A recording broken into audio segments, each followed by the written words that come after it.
everybody. Welcome back once again. Here we are into week 4, game 4. It's September 7th. It's Tuesday, and I'm on the campus of Riverdale High School, and I've got the head coach of the Warriors with me, head coach Will Kriesky. How you doing, Coach? I'm doing all right.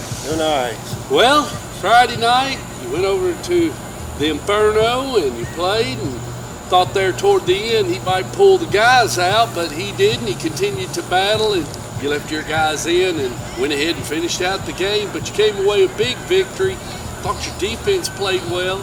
Still got some lurking penalties. That's something that the club's going to continue, I guess, to try to clean up. Yeah, that's they're getting punishment for it. Well, they played aggressive, though, Coach, and you had to expect them to go out there. You can't tell them to play softy in a game like that. They got to play aggressive, don't they? Yeah, it's like that every year. Yep. I talked to Coach Hartsfield this past weekend. I told him, usually me and him were standing in the midfield trying to separate our guys. That's just part of the rivalry. I mean, they hang out on the weekends and they do all kinds of stuff together, and it's just, it's a friendly rival. The officials are trying to keep it clean, but these guys, hang out, do stuff together. So it's part of it.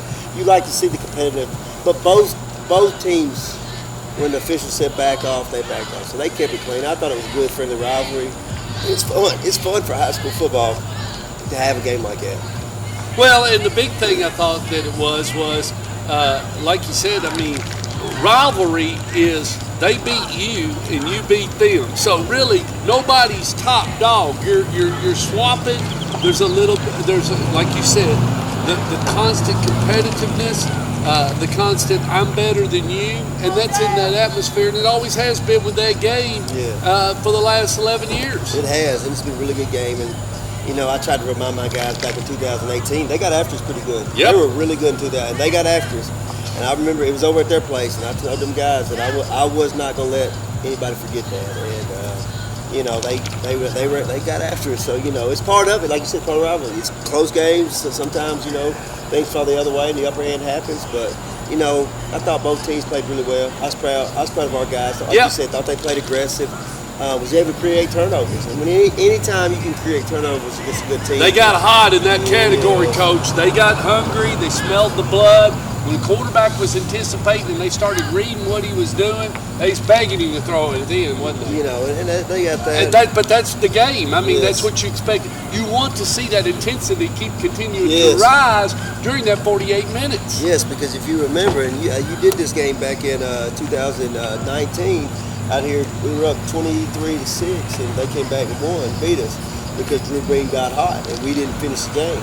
I told our guys I would never let that happen again, and they were able to, because a team like that and quarterback like that, let them hang around and get right back in, Coach. Louisville wasn't out of it. Coach Wells and I was just talking about Louisville was never really out of it last night, even at the start of the third quarter. Had they gotten some things going, they were right in that game against Ole Miss. Of course, they turned it over a couple of times there early in the third and kind of put it a little bit away from them. But I thought they just, the difference is in that game and just looking at a college game, the whole first half, they didn't have that confidence in themselves that, we can go out here and run an offensive play against these guys and we're not scared of them. Yeah, and that's what you have to have. You have that mentality that you're going to be great every play. Yep. If you get complacent, you're not going to be very good. And that's what I kind of try to keep stressing to my guys every week. So you have to get better. If you want to be a great football team, you got to come out here. It don't matter what we're doing. You got to try to get yourself better. Well, you're week 4, game 4. You've got to play 3 games. You're very lucky as far as your football squad and continuing to what you do and dodging, the deal and everything. Of course, right now or here shortly, the Rutherford County School Board is going to meet, and it's a special meeting. Everybody in the county knows, all 350,000 of us know probably what's going to happen. I would say, based on what I know, they're going to vote for a mask mandate, and that's going to be implemented and then throughout the school system. And if it is, then your guys will deal with it, go on, and continue to be the Riverdale Football Club. Yeah, we adapt and adjust. Yep. These kids just want to play football. Yep. So whatever they tell us to do, we're going to do. Yep, same way with us. If we come out here Friday night, we got to wear a mask, in certain aspects and do what we got to do, we're going to do it, aren't we? We just want these kids to play football. Yep. We do not want them to miss their opportunity to play football. You know, if they miss their opportunity, if I don't do what I'm supposed to do, and I don't let these kids play, that's not right. Yeah. We want these kids to play. We want to give them You opportunity. you don't want to be the card that keeps them from playing. Exactly. Or right. put them in a position where they can't play. Exactly. You got to be a mature adult, and that's Yes. part of being a coach and Yes. being a leader. Sometimes, you know, you have to do things you don't want to Exactly. do, but you do it But anyway. but you want these guys to drink play. drink the Kool-Aid, you know. All right, talk to me a little bit about Shelbyville. Shelbyville's good. Coach I- Puckett does a good job. They struggled a little bit early on because, you know, they played some tough teams. Tullahoma's a really good football team. Yep. They played them close. They played Marshall County close. Lost both those games close. They're big, really big up front, physical up front. They have a really good quarterback. The quarterback started the last 2 years. He did a good job against Coffee County. Yep. They played really well. Defense linemen, they have a really big linebacker. Their defensive front's big. They run the football. And Coach Puckett, you know, he kind of brought that old West Tennessee small town mentality back to, you know, not that Shelbyville, you know, Coach Palmer did a great job. They were more spread. But it's just a You know, different look. Just a different look, different type. And he brought that, you know, we're going to hit you in the mouth. Okay. Type mentality to Shelbyville. And they're really physical, and they play really, really hard for it. They're going to come here, and that game's at 7 o'clock. How did you come out injury-wise from Friday night? We got the normal bumps and bruises. I didn't see anybody carried off. I mean, no. as far as that going, I thought it was a clean game. Yes, it as far was. as there was no targeting, no nothing like that, or even a questionable call. I talked to Tony Lee afterwards. He said that there was a lot of the kids saying there was a lot going on after the tackle underneath the mix and stuff. But he says it was pretty clean. But Well, that's it's part of it.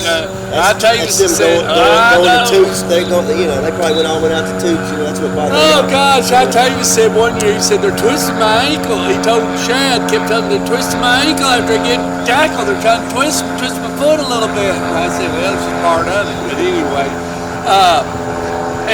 guys have a good weekend. They did. They had a good weekend. We still did not keep our normal schedule. Brought them in on Sunday. They brought them in yesterday. Practiced for a couple hours yesterday. Watched some film. We just try to keep them in that routine. Then they had all afternoon off yesterday. But we got 26 seniors. So, I mean, these guys, they like football. They won't be around. We didn't have a senior miss yesterday. So that tells you something. You're growing up. You're growing up through the season. Last but not least, do you feel like Will right now, as far as are you comfortable? Are you good with where you want to be in this ride of this 2021 season with this group, or was there just one thing or two things or something you felt like? I feel like we always have opportunity to get better. Right. You know what I mean? Yeah. Offensively, we got to be more consistent. Like you said, we got to quit those penalties on the offensive Yeah, side. you own a little of that, Yeah. and that's you on me as did a head calm coach. down the turnovers and everything. I thought Jameson played a composure game, got the heck knocked out him on the one of the play. But he's got to know, in order to be a Friday night really good quarterback, he's got to stand in that pocket, take that lick, and let that ball go at the last second. Yes, he does. It's hard. It really is. And and hopefully the lineman will help him out the next time a little bit better and not let him get killed. That's one thing. But I thought he played really good. But anyway, well, kids, Friday night right here at Tomahawk Stadium, David Limbaugh spinning all the music. Y'all come out and enjoy it regardless of what the situation is, mask or no mask. Let's get out and support these kids. That's Friday night at Riverdale.